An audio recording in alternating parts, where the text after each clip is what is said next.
Hi everyone. This week's module is all about light and form.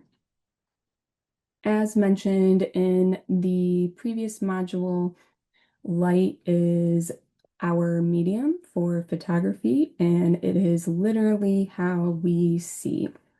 We have two kinds of qualities of light, and they are important because they create shapes and forms, and depending upon the quality of light, that is really going to affect how we interpret our subjects within the frame.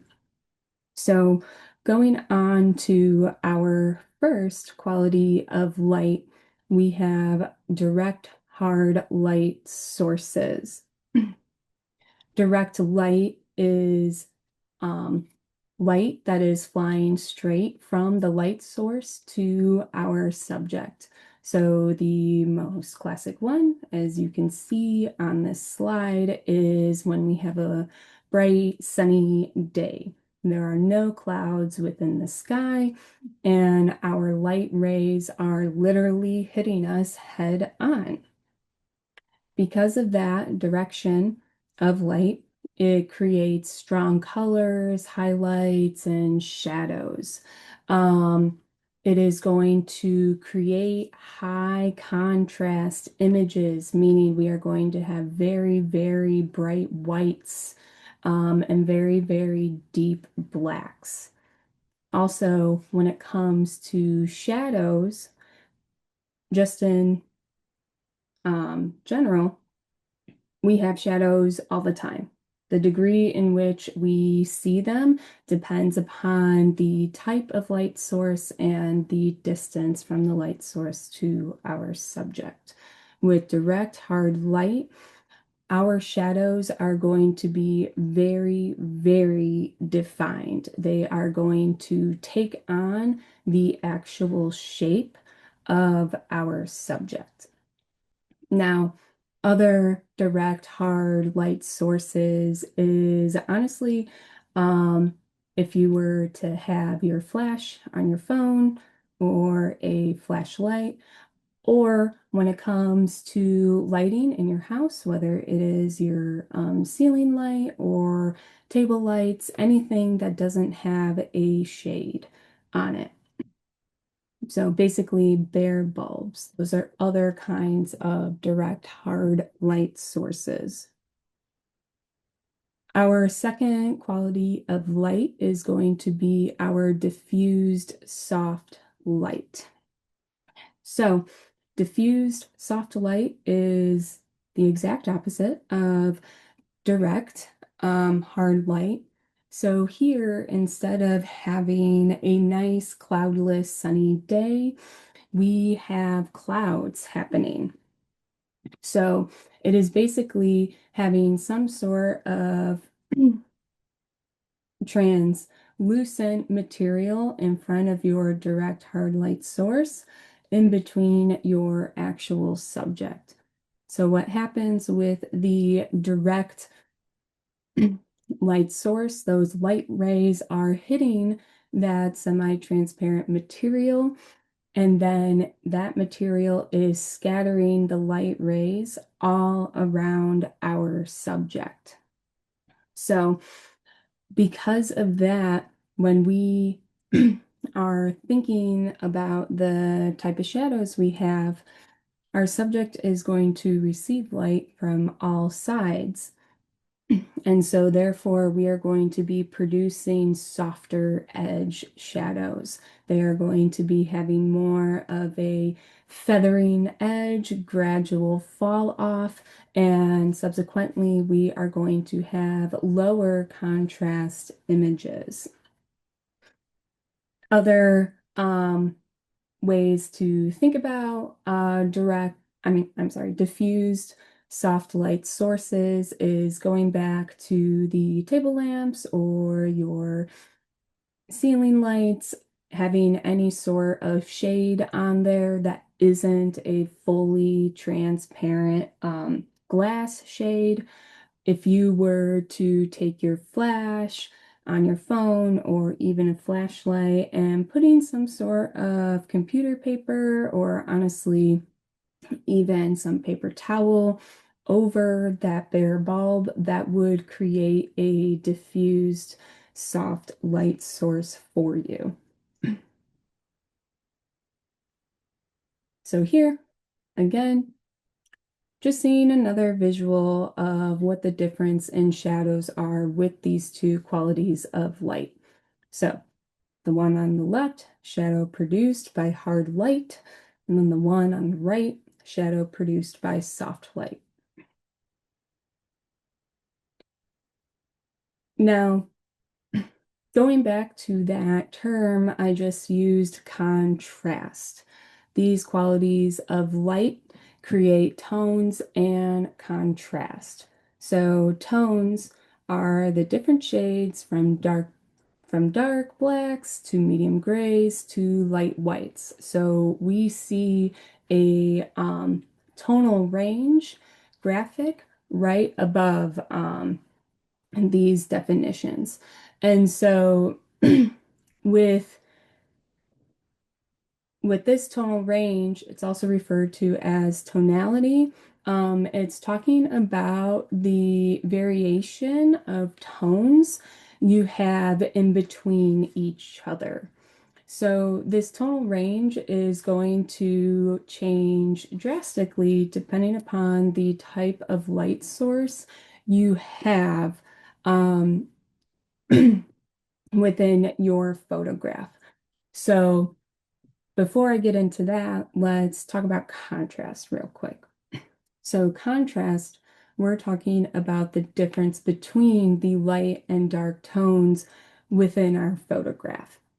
So we can either have um, a very great difference between our light and dark tones. So going all the way from the left to our deep blacks, forgetting everything in the middle, those middle grays, and showing our bright whites. That would be more of a high contrast image. Whereas if we had a low contrast image, that is where we would basically be removing all of our deepest blacks and our brightest whites and maintaining all of those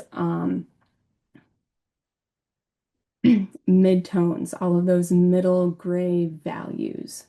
So this contrast is coming from how many tones we have within our range. So higher contrast images will have a smaller amount of tones versus a medium or lower contrast image. We are going to have more tones within it. It's going to be a little bit more of a gradual change versus an extreme dropping out of our um, medium tones, our grays. So with this, I always kind of refer to it as a stepping that can happen within our tonal range and contrast. So looking at this next slide here, talking about those hard light sources. So those producing that higher contrast image, we can see within that tonal range there, we have a ton of deep blacks. We see some nice bright whites, but then we see a very, very narrow band of our gray values, our mid-tones. So here, with that yellow graph right above it, that is going to be that huge stepping in between tones, or I guess you could think of it as gaps in between those values. Whereas with on the right-hand side showing our soft light sources, this is where we are seeing more of that gradual change. So we are increasing our tonal range here. You can see that we are going from our deep darks to kind of our darker grays, our lighter grays, heading into the bright whites, and so on. So a nice gradual change. So with that graph up on top, we have that nice swooping curve. So it is because of this curve that we are producing those soft edge shadows, that feathering out of them. So with our qualities of light, talking about shadows and our tonality and contrast, we are now going to be focusing on value, shapes, and form. It's all interconnected. So a value is an area's value is its relative lightness or darkness in a given context. So your lighter tones are used to represent areas that are more illuminated, and darker values depict the shade and the shadows. Shapes, very straightforward, right? Shapes are defined areas that are flat or two-dimensional here. We see shapes literally every day, right? Um, and then our last one comes with form. So a defined space that has depth or a third dimension. So here we are going to be describing volume and mass for our subjects. So forms are often mistaken for shapes, such as circles and squares, but those are two-dimensional. Unlike shapes, forms should be able to be viewed from different angles. Um, photographer Photographers can emphasize the form by understanding the different qualities of light and lighting directions, which we will talk about in one hot second. Now, let's kind of talk about the relationship between shape and form. So, everything we see around us is either a shape or form, and both of them define objects in space. Shapes and forms are very well emphasized in black and white photos because the lack of color distracts you no more, and then that is where the light shows its value the best. So, with these two qualities of light, your direct hard and your diffused soft. Direct hard is where we get those hard edge shadows, right? So if you look at the photograph on the left-hand side of the lawn chair on the grass, we have a direct hard light source here from the sun. We're outside. And you can see that the light rays are hitting the front of our lawn chair directly. And then we see a very well-defined shadow coming from behind it. So here, with our direct hard light source, this shadow is becoming a shape here. So we have a pretty strong two-dimensional form, or sorry, two-dimensional shape. And so when we start getting these more graphic qualities that are going on within our photographs, the thing we want to ask ourselves when it comes to the shadow is the shadow becoming a subject within the photograph, or is it supporting the subject within the photograph? So with our lawn chair photo, we see that the shadow of the lawn chair is becoming a major subject within the photo. It is helping balance out our frame, uh, balance between that division of space. So we can see that we have like three major sections within the photo. We have on the left-hand side the lawn chair. Somewhat relatively in the center is the shape of the shadow of the lawn chair, um, which is here we're getting some actually really nice high contrast because then our third subject is going to be the grass in the on the right hand side. So talking about that stepping of values with high contrast images, we can we can still see some form happening within the actual chair itself, but we have a very, very bright highlight on the center of the back of it.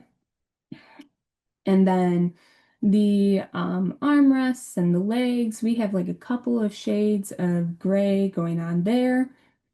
And then we have our one value or tone of a deep black. And then we have the tones of the grass. So it's a very, very minimal range here. Now, when it comes to the photograph on the right, here we are definitely getting a lot more um, volume coming out of our subject, the ball here, the sphere. So we can see how the shadow is wrapping around from the right to the left side. I'm sorry, the left-hand side to the right-hand side. It is having this nice subtle gradation of our bright illuminated area going over to our darker grays, almost deep blacks. And we can tell that this is more of a diffused soft light source because we are maintaining that um, third dimensional quality that's going on there. Now we also have a very, very elongated shadow coming off of our sphere here. This shadow, we're getting into our really, really deep darks here. Again, you can tell that it is a diffused soft light source because the edges of the shadow, while it is very dark, you can see that sort of feathering, that gradual change, fall off, whatever, of the actual shadow's edges there. Now, just because this is a diffused light source where we have soft edge shadows doesn't mean that the shadow isn't playing a major role within our photograph. It actually is. It's probably the character within our photograph here. So at the end of the day, what you want to ask yourself when it comes to uh, shadows is how do you want it to help emphasize your intention with your photograph? So again, talking about do you need it to be one of the major um, characters or subjects within the scene, or is it clearly for support?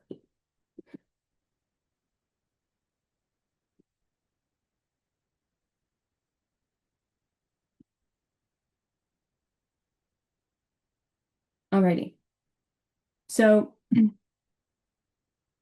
we've identified the qualities of light and then the different effects that the qualities of light can have on our subject. So talking about shadows, contrast, tonal range, and then value, shape, and form.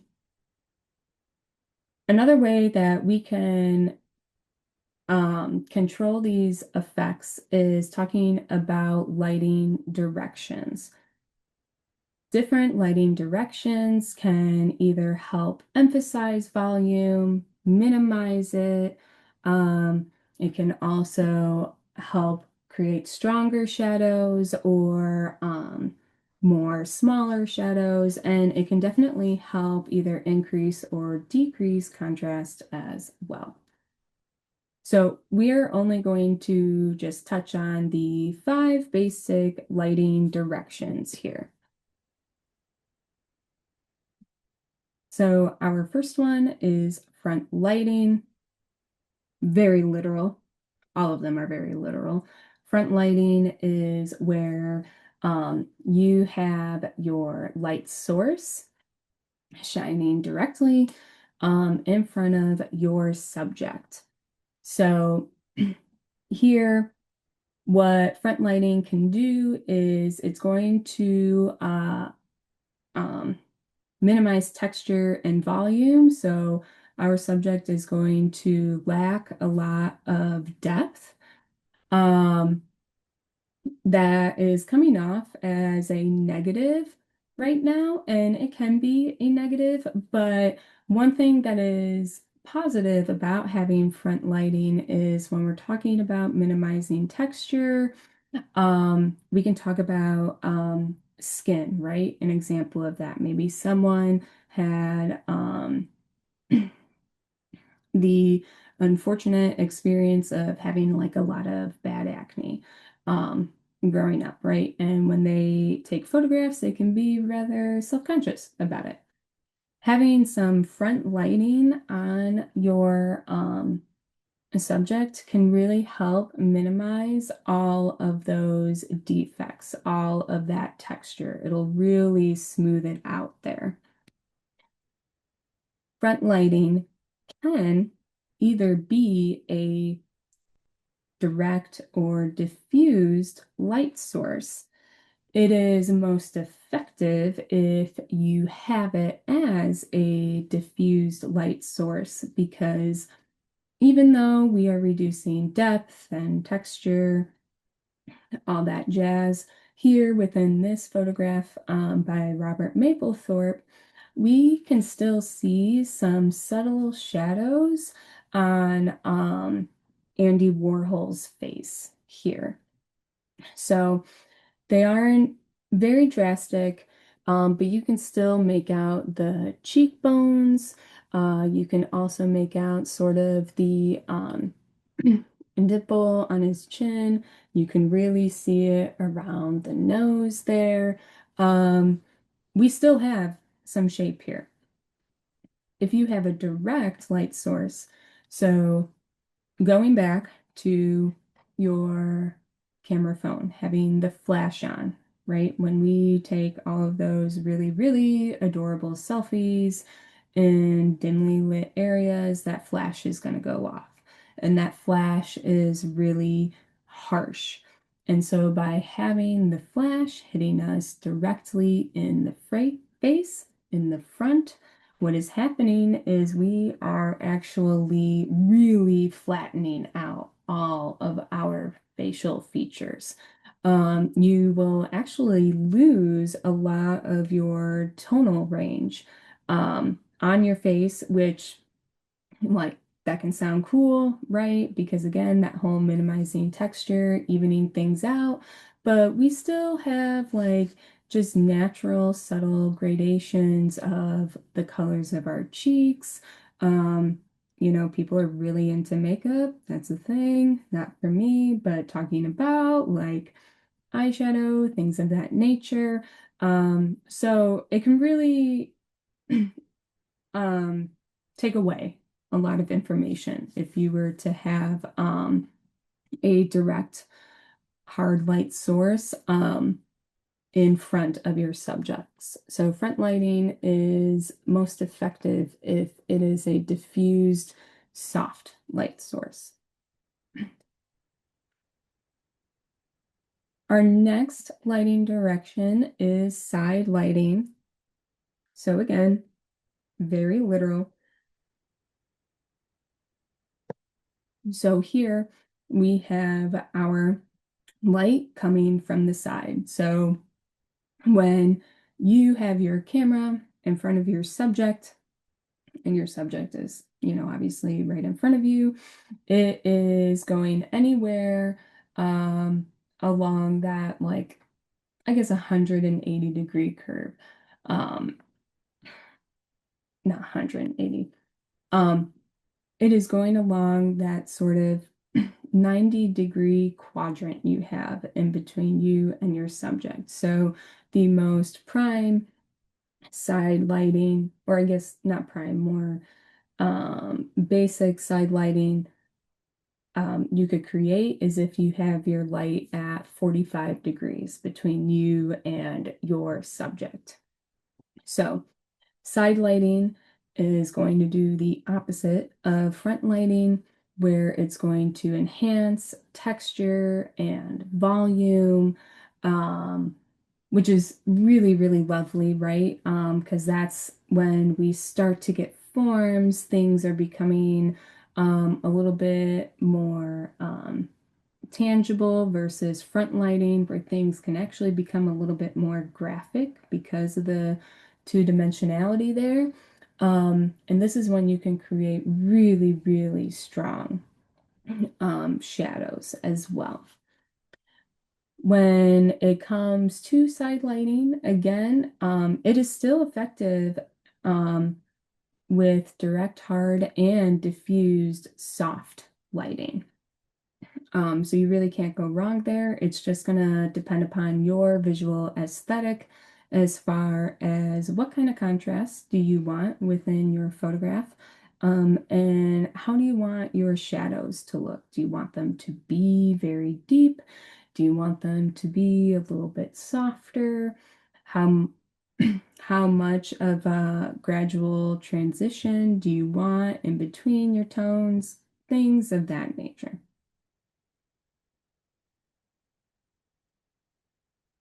So we have two on one page right here. We have top lighting and bottom lighting. So again, crazy literal here. So with our image on the left, another one by Robert Mapplethorpe, we have the light coming from below our subject. Here, it's kind of creating a little bit of an ominous, sort of uncomfortable feeling here. We can see the shadows are being pushed in a opposite direction, especially along the collarbones. So we're getting some interesting shapes going on there. Um, a real life example is, if you were ever having a sleepover or a bonfire and you were all being very cute and telling scary stories and people shining a flashlight underneath their face, right? To become a little bit more scary, more intimidating. That's the mood that can come from bottom lighting. Whereas with the image on the right-hand side, this is an example of top lighting. So here we have our subject looking up towards the light source. We can tell that this is more of a diffused soft light source because we have a ton of um, volume and form happening in here. The face is very shapely. Um, we have a lot of shadows, especially within the cheekbones there. We have a lot of definition going on. And with having this sort of lighting, we kind of, in this photograph in particular, we kind of get this more of like a damsel in distress sort of emotion going on, or helplessness, whatever it is you are thinking of. Um, Another mood that can come with top lighting, if you kind of want to go in the opposite direction or in a more intense direction, would be if you think about any sort of crime shows or movies, whenever people are being interrogated at the police station, they always make it very moody with having that one single light shining above the table where everything else is falling in the shadows, but it's just them being illuminated. Um, so with both of these very simple lighting techniques, you can get some very extreme emotions out of your photographs.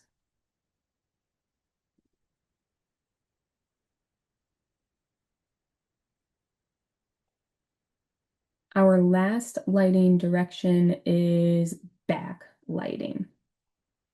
So again, super literal, light source is coming from behind your subject. Imagine that. And so what happens when you have your subject in between the light source and the camera, what's going to happen is it's going to create a thin outline on the subject and it's going to separate it from the background. This thin line creates a silhouette of sorts, depending upon how far behind it is from your subject. With backlighting, we can really um, collapse the idea of space within our photograph. We can make this image look a little bit more compressed, where it's feeling more two-dimensional. Here, we have our light behind our subject, but it's kind of peeking around the shoulder there and the side of her face. So up on top, that is where we start seeing that thin outline. We kind of have this golden glow of the top of her head and her hair. We do see the light um, wrapping around her face and her shoulder a little bit, where we start seeing that three-dimensionality. But then when we start looking at her hand here, since the light is directly hitting that, it's not being obstructed by the face or shoulder. Obstructed meaning it's not interfering with it. Um, we can see the hand getting blown out and that becoming more two-dimensional. Here, we have a lot of negative space within our photograph.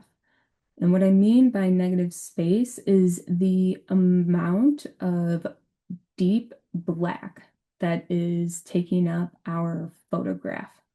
Negative space doesn't mean that it only pertains to the amount of black that's taking up the image. It can be white, it can be, any other color. But in this instance, it is the amount of black that's occupying our frame. And so in the center of our photograph, we actually have the light rays, and we're just kind of getting that like soft, like sort of atmospheric um subject, texture, whatever vibe going on. But then here, this is again going back to that question of how do I want my shadows to come across? Do I want them to be an essential character or subject, however you want to phrase that, or do I want it to help support my subject? Meaning, if you want it to kind of shape it more, like it being secondary. With this photograph, the title being called Pulling, when the light is hitting Hannah Altman, that's the photographer's hand, we have it going through her fingers and we start seeing these diagonal lines of the shadows of her fingers. And so here, with the shadow of her fingers interacting with her hand, we have these two things having a direct relationship as far as her looking like she's actually pulling something. And this is a very powerful image because of how minimal it is. There's only one like actual physical subject, and it is Hannah Altman herself. But the big concept behind the photograph is actually um, revolving around the light and the shadow here and its interaction, it over it being like the essential character within the photograph.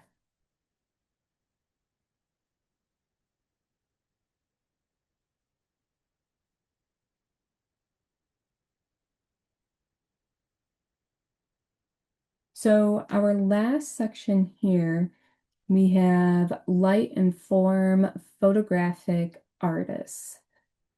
I'm not going to go through each individual photograph because this is actually where you are going to begin your light and form photograph analysis.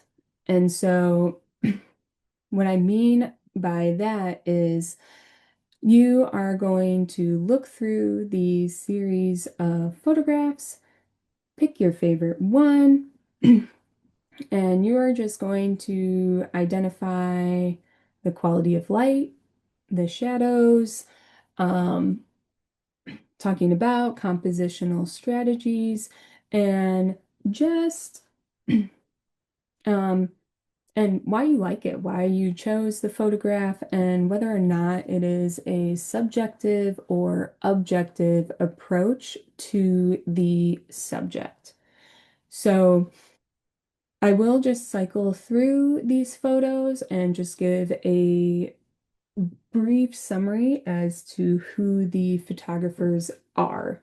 Again, I'm not going to go into breaking down each image formally. So here we have Edward Weston. He is one of the He's been called one of the most innovative and influential American photographers, and one of the masters of 20th century photography. He is best known for his carefully composed, sharply focused images of natural forms, landscapes, and nudes. This photograph, Pepper number 35, is his one of his most famous photographs. Um, Going back to talking about natural forms, landscapes, and nudes, um, he didn't just he didn't just like confine himself to these sort of formal studies. He also spent um, a lot of time doing photojournalism as well.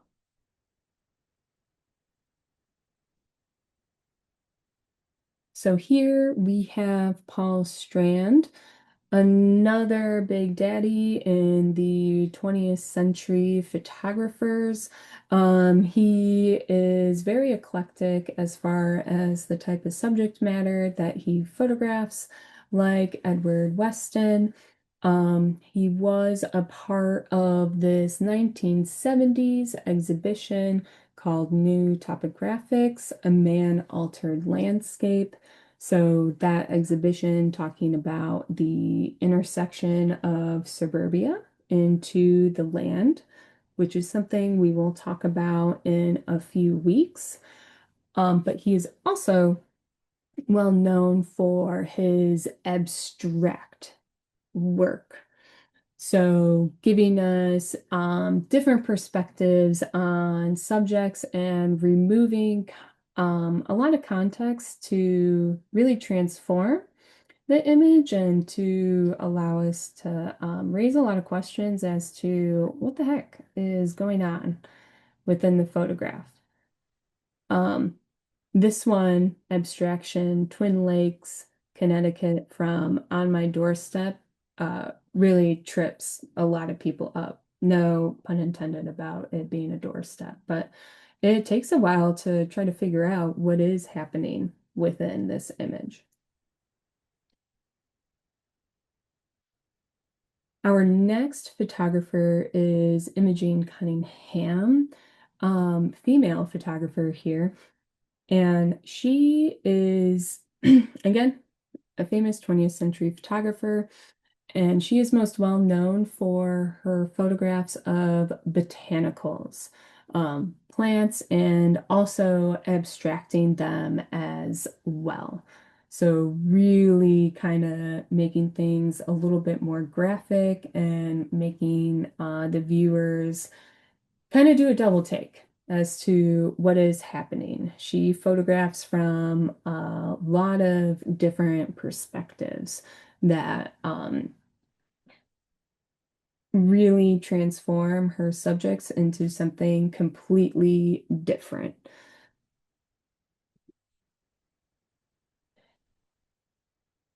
Here we have Hiroshi Sugimoto. He is one of my favorite photographers ever. We are going to see him again throughout the semester just because he is so experimental and open with photographing a wide variety of subjects. Um, so being Japanese, he divides his time between Tokyo and New York City and has been a photographer since the 1970s. And with him being experimental, you can consider his practice to be multidisciplinary, meaning he's not just doing photography, but he's also incorporating performing arts and architecture, things of that nature. Generally, his work deals with history and temporal existence by investigating themes of time and metaphysics. Um, he is grounded in the technical mastery of the photographic traditions. And with this particular series, Conceptual Forms, it takes up the subject of Industrial Revolution era mechanical models used to demonstrate the movements of the rapidly advancing machines of the day. So, that's a lot for this photograph, but here it's just a very simple and elegant composition. One singular subject. It is very direct. Um, it's just great. It's nice seeing how deep of a concept that Hiroshi Sugimoto is working in, but how minimalistic his images are turning out. Our next photographer is Fan Ho. Fan Ho is one of my absolute favorite photographers of all time. He is one of the most famous street photographers in China. And with his street photography, he is very observant of light, and that is the main thing that makes all of his works super, super strong is he is wanting to see that light, all of those deep shadows, those hard edge shadows become essential characters within our photographs. Now, I know I said I wasn't going to get into a formal analysis, but just a quick note here in case you were confused about what I meant um, when it talks about stepping in between the different tones in our tonal range. Here is a high contrast image because we can break this image down into about 10 different tones, and there's wide gaps in between each one.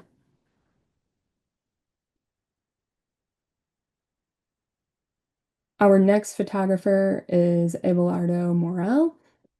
Abelardo Morel, Cuban. He's currently in Boston.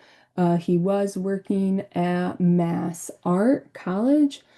And again, similar to Hiroshi Sugimoto, where he is very open, conceptual, and experimental with his works. Um, he is most well known for his Camera Obscura series, which we'll look at later um, in the semester once we start talking about how to work in manual mode. Um, but this photograph is nice because we're talking about how, again, a shadow is playing a major role within the image.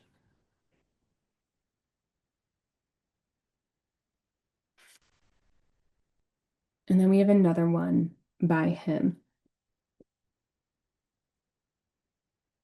Just a nice, soft, tender, everyday moment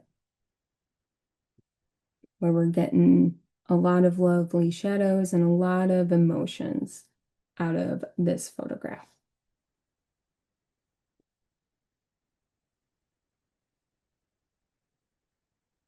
So again, here are the directions for your light and form photograph analysis assignment. These directions are listed on D2L as well. But again, choose one photograph from the light and form photographic artist section of this PowerPoint and identify the following. One, why did you choose this photograph? Why is it interesting to you? Again, when we think about when we want to go out and photograph, we want to photograph things that are interesting to us because we are going to be more open as to how we think about them. We're going to have more fun with them versus taking a snapshot. So this question is to help get you thinking about how to approach your subjects. Second item, what quality of light does this represent and what kind of contrast do you see within the photo? How are the shadows interacting with the subjects? Are they creating value and form, supporting the subjects? Are they creating shapes, therefore becoming a major character within the work? Where everything is becoming more two-dimensional. We're kind of having that collapsing of space. And then next item, what compositional elements do you see within the work? Describe 3 that stand out to you the most. When it comes to the compositional elements, in the D2L instructions, there are videos that talk about composition. And in this assignment section in particular, it talks about 7 reasons why to shoot in black and white photography, and it gets into different compositional elements. So watch that, and it will really help you identify those components within these images. And then lastly, is this an objective photograph, meaning more of that deadpan, mundane aesthetic where you're super removed and it's more of a documentary photograph? Or is this a subjective photograph where it's more active and the photographer is trying to give you a different perspective on this subject, things of that nature? Once you have once you have identified whether it is objective or subjective, explain why. So, discussion board due dates, initial post by this Friday, June 13th at 11:59 p.m. Include the photograph, artist name, and photograph information. Basically everything that was listed on the slide with your written analysis. Your written analysis needs to be 2 to 3 paragraphs long, 5 to 7 sentences each. Again, that is listed on D2L for you. And then your last component is your responses to 3 classmates. That is going to be due next Tuesday, June 17th at 11:59 p.m.